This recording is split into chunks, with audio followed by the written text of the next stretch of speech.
방금 소개받은 흥명여대 글로벌 거버넌스의 윤정렬입니다. 저는 여기 이제 안내판을 보다 보니까 일단 앞에 우리 조상식 교수님은 이제 제가 예전부터 많이 이제 교육했던 분이고요. 그다음에 여기 우리 원장님도 제가 박사과정 때인가 이렇게 그때 아마 그 대학원 들어왔을 때 같아요. 그래가지고 인상이 약간 좀 이렇게 옛날보다는 이렇게 좀 부해지긴 했었어요. 얼굴 표정은 그대로 있습니다. 그래서 네, 인상이 저는 우리 조상식 교수님 말 똑같은데요. 저도 전공은 교육학이고 교육학 중에 원래 석박사는 교육사하고 비교교육을 했어요. 그래서 원래 제가 국가기관 한국교육개발원에서 정년할 때까지는 주로 글로벌 교육개발협력 쪽으로 해서 주로 아프리카, 아시아, 중남미 쪽 교육에 대한 협력이라든지 이제 그런 쪽 주로 많이 했고 그 나라들 가서 이제 학교 시설 개선 협력이라든지 그다음에 이제 우리나라가 교육을 통해서 어떻게 발전했는지 발전했다면 약간 좀 쑥스럽긴 한데 우리나라 한국의 교육은 이런 성과들이 있었다. 그걸 이제 다른 어떤 개도국들이 좀 공유할 수 있게끔 하는 그 사업들을 외교부하고 그다음에 어디죠? 한국개발연구원 KDI 주로 해가지고 했었던 게 있는데 그런 사업들을 주로 했었어요. 그래서 이제 작년에 제가 국가기관들은 우리 나이로 우리가 62이구나. 61세 되면 정년을 하게 되는데 지금 제가 인연이 있는 이 글로벌 거버넌스 연구소로 마침 자기네가 인재를 찾는다 해서 저는 인재가 아니라고 했음에도 와달라고 해서 제가 지금 현재 이 연구소에서 저는 신입입니다. 네, 그래서 오늘 신입 자격으로 발표를 오게 됐습니다. 네. 조금 이거 이렇게 하는 거죠? 이렇게 밑으로만? 가능해가 잘 못하는가? 네. 저희 연구소를 좀 소개해드리면 제가 전공은 교육학이라고 말씀드렸지만 이 연구소는 글로벌 숙명여대 글로벌 서비스학부 소속의 연구소입니다. 그래서 만들어진 게 제 기억에 2005년 그리고 2015년부터 교육부랑 관련된 교육부 혹은 외교부 관련된 연구들을 주로 했습니다. 그래서 외교부 측면에서는 주로 공공외교 정책 실제로 여기 소장을 비롯한 많은 구성원들이 글로벌 서비스학부의 개발협력 내지는 국제 외교 쪽 전문가들이 많이 계십니다. 그리고 아까 제가 잠깐 교육부 쪽에 그다음에 저희 교육개발에 있을 때에 개발협력 얘기를 했는데요.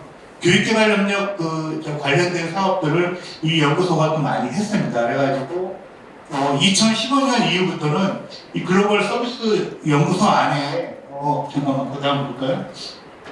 네, 보시면 고등교육정책센터가 있고 글로벌 인적자원 개발센터와 국제평화협력센터가 있는데 가운데 있는 글로벌 인적자원 제가 뭘 잘못 눌렀나 보네요. 가운데 있는 글로벌 인적자원 개발센터가 이게 이제 글로벌 개발협력 쪽, 그다음에 외교 이런 쪽, 그다음에 다른 개도국을 많이 지원하는 그런 사업들을 주로 외교부, 기재부랑 같이 하는 센터입니다. 그래서 여기 보면 센터장도 그렇고 다 이공계 내지는 산업공학 쪽 전문가들이십니다. 그리고 왼쪽에 있는 고등교육정책센터 아마 3월부터는 이제 제가 저걸 하게 될 것 같은데 저쪽은 이제 주로 고등교육 쪽 해서 원래 시작은 교육부의 고등교육 개발협력 지원사업 혹시 아시는지 모르겠는데 우리 대학들이 개발도상국 우리나라가 중점 지원하는 26개, 27개 나라가 있습니다. 그걸 포함한 나라들의 여러 가지 어떤 대학 차원에서 지원해주는 사업들이 있습니다. 매년 대략 한 3년 내지 5년 지원 사업인데 그거를 주관하는 사업을 예전에 이제 저하고 연구재단하고 교육개발원이 같이 운영했던 적이 있었는데 그때 그 인연으로 이 숙명여대가 많이 참여를 하게 되면서 지금은 가운데 있는 글로벌 인적자원 개발센터 중심으로 해서 많이 활동하게 되고, 그 덤으로 이제 교육부랑 아까 제가 말씀드린 탑다운 방식의 그 고등교육 관련 정책 연구를 하게 된 게 바로 저 정책센터입니다. 저희 그 연구소는 좀 말씀드리면 여기 있는 대로 인문사회과학하고 자연과학, 그리고 특히 예술 분야까지, 예술 중에 뭐 디자인이라든지 미술 분야, 음악 분야 이런 부분들이 연결해가지고 융복합, 그다음에 횡단 연구를 통해서 연구 성과를 극대화하는, 그리고 고등교육 정책, 물론 아까 말씀드린 대로 탑다운 방식으로 교육부 과제들을 수행하고는 있지만, 아까 우리 조 소장님 말씀대로 저희도 그런 똑같은 고민을 하는 거예요. 그러니까 뭐냐면 교육부가 계속 어떤 1년 내내 성과들을 주로 얘기하는 게 뭐냐면 자기네가 주관하는 사업들. 저희 같은 경우는 주로 뭐냐면 교육부 내에 대학 규제 혁신 추진단이라는 게 있습니다. 그래서 대학이 갖고 있는 다양한 규제 조치들을 어떻게 해결할 것인가 하는 문제, 이 문제와 관련된 연구를 지금 저희가 2단계의 1차 연구를 좀 시행하고 있습니다. 그래서 아직 성과가 나오진 않고 있는데, 그 중간중간에 이제 당신 교육부에서 긴급한 현안들이 있기 때문에 또 새로운 제안들을 하는데, 그 중에 하나가 지금 말씀드린 대학 규제 혁신하고, 또 하나가 최근에는 아마 잘 몰랐는데 대학 측이 많이 요구하는 게 아마 대학 인권센터 문제가 있는 모양이에요. 그래서 지금 저희가 수시과제 형식으로 해서 가볍게, 가벼운 건 아니지만 문제 주제는 대학 인권센터 개선 방안 연구에서도 같이 운영하고 있습니다. 그래서 그런 수시과제하고 큰 과제로는 대학 규제 혁신 조치. 그래서 지금 전반적으로는 교육부라든지 전반적인 사회적인 추세가 고등교육에 대해서는 가급적이면 고등교육법을 따르기보다는 그 안에서 각 학교별로 만든 학칙에 따라서 자율적으로 운영하는 쪽으로 많이 권장하고 있습니다. 그래서 아마 대학의 학칙 개정이라든지 학칙 운영이 상당히 주요한 과제가 될 것 같고요. 그런 부분들이 저희 연구소의 규제 혁신 조치의 핵심 지금 키워드로 강조되고 있습니다. 그래서 예를 들면 저 같은 경우 아까 조직에 나온 대로 가운데 세계 시민교육적인 내용 외에는 다른 건 잘 몰라요. 제가 산업공학 쪽 전문가가 아니기 때문에 모르는데, 어쨌든 센터 간에 이렇게 서로 다양한 분야 영역이지만 상호 정보를 공유하면서 나름대로 굉장히 열심히 좀 하려고 노력하고 있습니다. 여기 보시면 아까 동국대학 연구소 비슷한 경우인데요. 저희는 여기 오른쪽에 보시면 2021년 9월부터 지금 연구재단이 수행하고 있는 미래사회 변화에 대응하는 고등교육 발전 방안 마련 연구를 지금 1단계 3차년도 연구는 끝났어요. 그리고 작년 6월부터 지금 2단계 3차년 연구를 해서 2단계가 끝나는 게 2027년 5월까지입니다. 근데 그 중에 지금 아까 말씀드린 대로 1단계가 작년 5월에 끝났을 때 1단계가 이제 미래교육 변화 대응하는 그런 큰 틀이거든요. 심사위원들이 아까 말씀드렸던 그 내용입니다. 그러니까 주로 교육부가 이렇게 제안한 내용들 외에 연구 성과가 별로 안 보인다는 거죠. 그래서 그거에 대해서 이제 결국은 교육부하고 연구재단 측에서 조정을 해가지고 저희가 1단계는 잘 마무리되고 지금 2단계로 넘어왔는데, 저희 생각에는 그런 거는 있는 것 같아요. 탑다운 방식으로 하는 연구들의 가장 큰 장점은 아까도 말씀 나왔지만은 일단 교육부가 자기네가 생각하는 현안들을 능동적으로 이렇게 대응한다는 측면에서 굉장히 좀 저희도 마음 편하게 할 수 있다는 건데 신속하게 해주면 되거든요. 또 하나는 장점이 그걸 통해서 우리는 이제 고등교육 쪽이니까 전국의 고등교육 네트워크를 굉장히 잘 파악할 수가 있어요. 그래서 어떤 상황인지를. 근데 단점은 뭐냐면 조직에 계신 우리 교수님들하고 연구원 선생님들이 원하는 거는 연구거든요. 계속적인 연구. 근데 이 부분이 되게 제한적이라는 거죠. 그래서 이제 저희가 그 생각해낸 그 틈을 지금 제가 이제 생각하는 건 뭐냐면 우리가 교육부 사업들을 주로 이렇게 실천하면서 얻어낸 그런 경험들이 있어요.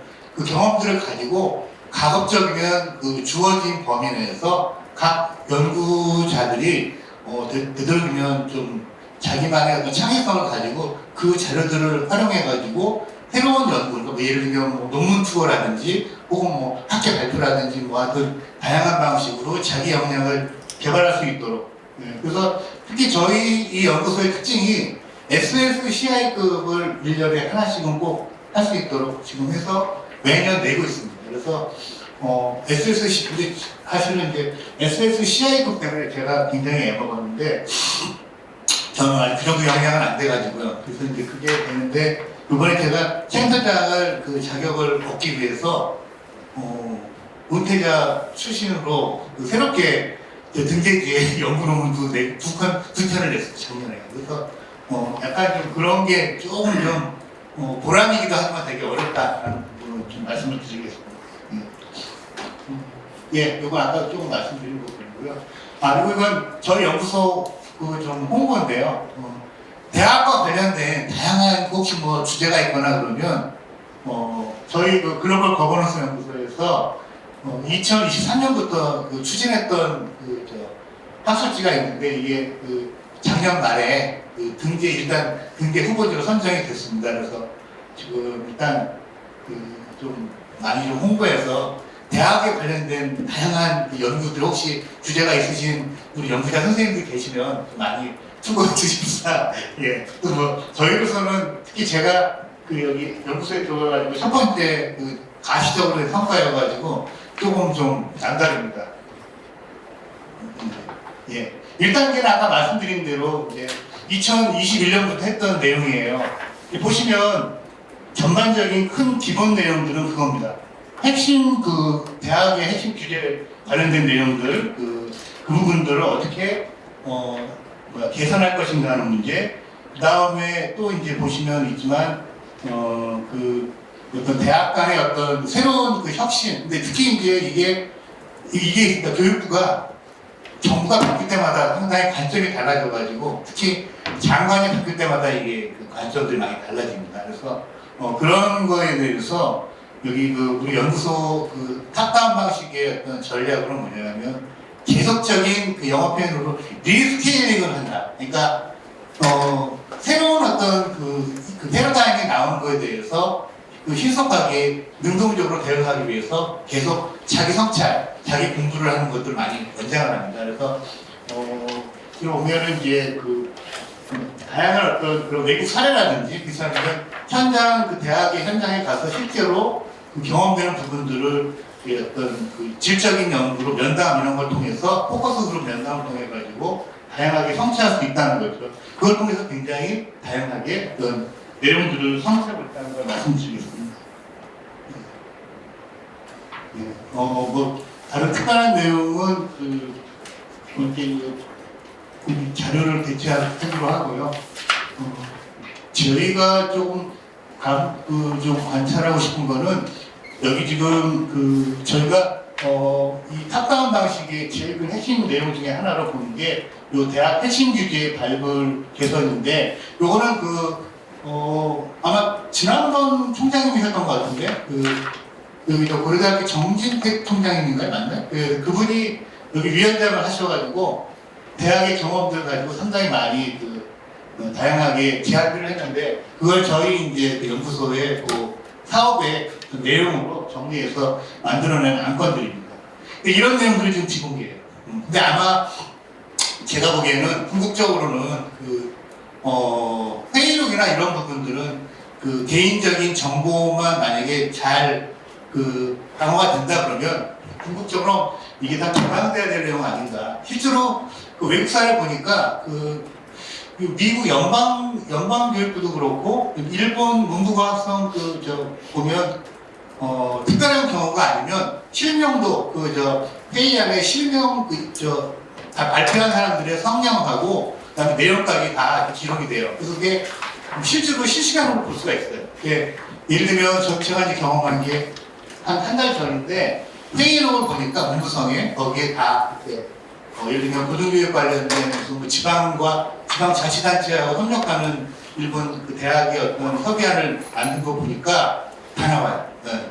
우리도 특별하게 뭐 쌍스러운 욕을 한다든지 뭐 이런 그런 특별한 사항이 아니면 다 이렇게 녹취한 내용들은 공개할 필요가 있지 않나 하는 생각을 좀 합니다. 그리고 이건 아까 제가 말씀드렸던 그 SCI급이라든지 뭐 KCI급 저희 실정 내용들이고요. 네, 1단계에서는 그 외에 이제 아까 말씀드린 학술지 발견하고, 그 다음에 저희 홈페이지가 있습니다. 그래서 홈페이지에 들어가 보시면 저희 고등교육 관련된 거, 혹은 뭐 아까 말씀드렸던 그 외교부와의 글로벌 그 협력 전략이라든지, 혹은 뭐 저도 약간 생소한 부분이긴 한데, 국방부 내지는 아마 충남여대에 국방부 관련된 그 연구 사업이 많습니다. 그래서 그쪽 관련된 센터 사업들이 있습니다. 예. 그리고 2단계는 이제 제가 말씀드린 대로 벌써 작년이네요. 네, 맞아요. 작년 6월부터 이제 시작을 했습니다. 그게 이제 작년 6월부터 올 5월까지 2단계의 1차년도. 여전히 큰 주제는 고등교육 분야의 어떤 대학 규제 혁신인데, 저희가 지금 생각하는 거는 지금 올해 고등교육 분야 정책 관련된 컨퍼런스, 그 다음에 세미나도 생각하고 있고요. 그 다음에 나름대로 성과 발표, 요거는 이제 교육부랑 같이 논의해서 할 부분입니다. 네. 마지막으로 좀 아까 제가 말씀드린 대로 저희 연구소에서 만들어낸 사업들이 이제 아무래도 교육부가 잘 대학과 연결하는 정책들을 잘 수행할 수 있도록 하는 거를 지원해주는, 특히 대학의 어떤 그런 규제 관련된 부분들을 많은 부분 자율적으로 이렇게 활용하는 자율적 개선 조치에 초점이 주어지고 있는 부분, 이런 내용들이기 때문에 앞으로 좀 많은 포인트가 있을 거라고 생각을 하고요. 그 다음에 지금 저희가 처음 시작할 때는 언급하지 못했는데, 지금 저희가 2단계를 시작하면서 이제 나오게 된 게 고등평생교육, 그러니까 고등교육과 직업기술, 그 다음에 성인교육을 연결하는 그런 정책들을 지금 많이 개별적으로 생각하고 있고요.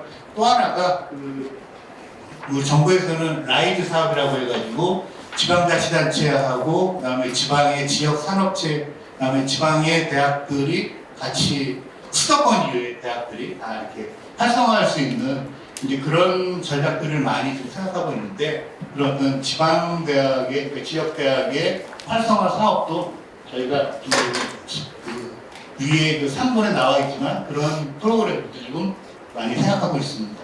네, 사역으로 마치겠습니다.